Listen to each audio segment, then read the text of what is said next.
સમાચારમાં વાત કરીએ તો સમાચાર સામે આવી રહ્યા છે, જેમાં ગુજરાતના સૌથી મોટા લોકમેળાનો મામલો સામે આવ્યો છે। તો ગુજરાતના સૌથી મોટા લોકમેળાનો મામલો મોટી રાઇડ્સ વગર લોકમેળો થશે કે કેમ, તેવા સવાલ ઉઠી રહ્યા છે। આજે સાંજે યાંત્રિક રાઇડ્સ મુદ્દે નિર્ણય આવશે। રાઇડર સંચાલકોની ગાંધીનગરમાં રજૂઆત, જેમાં બેઠક અધૂરી રહેતા આજે ફરી બેઠક યોજાશે।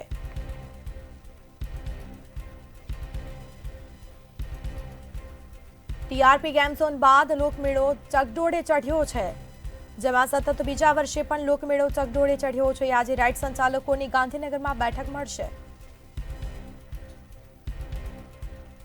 સંવાદદાતા ધ્રુવ કુંડેલ આપણી સાથે રાજકોટથી લાઈવ જોડાયા છે। જી ધ્રુવ, ગુજરાતનો આ સૌથી લોક મેળો છે મોટો, અને તે અત્યારે ચકડોળે ચઢ્યો છે, શું છે વિગત?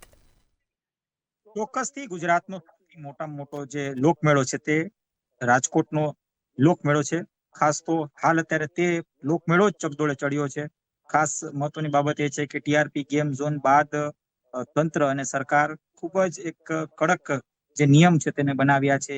એસઓપી હાલ જે જાહેર કરવામાં આવી છે તેને જ લઈને જિલ્લા કલેક્ટર તંત્ર તરફથી કોઈ પણ પ્રકારની પ્રતિક્રિયા નથી મળી, અને તેના જ કારણે હાલ આજે પણ ગાંધીનગર ખાતે રાઇડ સંચાલકોની એક બેઠક છે તે મળવામાં આવશે, અને ગઈકાલે પણ ક્યાંક એક બેઠક છે તે મળી હતી, અને આ બેઠકમાં આજરોજ નિર્ણય થશે કે જે મોટી જે રાઇડ છે તે લગાડી શકાશે કે કેમ। આ મોટો એક પડકાર ક્યાંક ને ક્યાંક હાલ અત્યારે લાગી રહ્યો છે।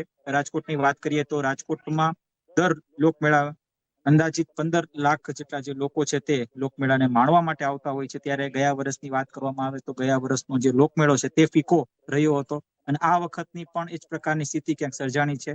કલેક્ટર દ્વારા કોઈ પણ પ્રકારની પ્રતિક્રિયા ન મળતા અંતે જે રાઇડ સંચાલકો છે તેઓ ગાંધીનગર સુધી પહોંચ્યા છે, અને ખાસ તેઓને એક આશા છે કે ગાંધીનગરથી તેઓને એક લીલી ઝંડી મળે કે જેનાથી તેઓ રાઇડ લગાડી શકે। એસઓપીમાં ખૂબ જ કડક નિયમ છે તે લાદવામાં આવ્યા છે, એટલે કે જે ફાઉન્ડેશન સાથેનું જે સ્ટ્રક્ચર છે તે ઊભું કરવામાં આવ્યા પ્રકારનું જે ગાઈડલાઇન્સ છે તે એસઓપીમાં આપવામાં આવ્યું છે। ત્યારે રાઇડ સંચાલકોનું કહેવું છે કે ફાઉન્ડેશન કોઈ કાળે શક્ય નથી, કારણ કે આટલા ઓછા સમયમાં ફાઉન્ડેશન ભરવું એ પણ એક અશક્ય વાત છે।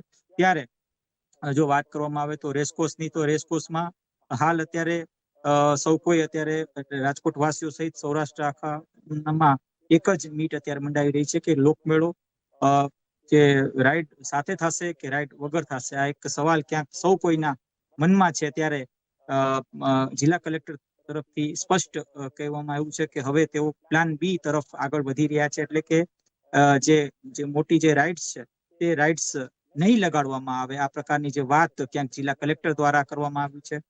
ગઈકાલની જ વાત કરવામાં આવે તો ગઈકાલે અંતિમ દિવસ હતો કે જે ફોર્મ ભરવાનું મોટી રાઇડ્સ માટે, ત્યારે હવે જે પ્લાન બી મુજબ જિલ્લા વહીવટીતંત્ર છે તે ચાલશે।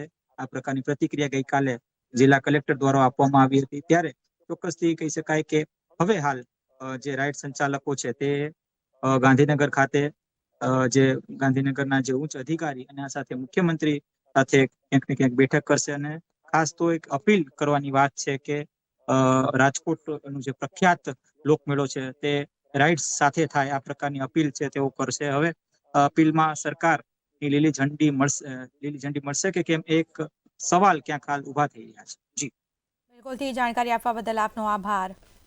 તો આજે રાઇડ સંચાલકોની ગાંધીનગરમાં બેઠક મળશે, જેમાં ટીઆરપી ગેમ ઝોન બાદ લોકમેળો ચકડોળે ચઢ્યો છે।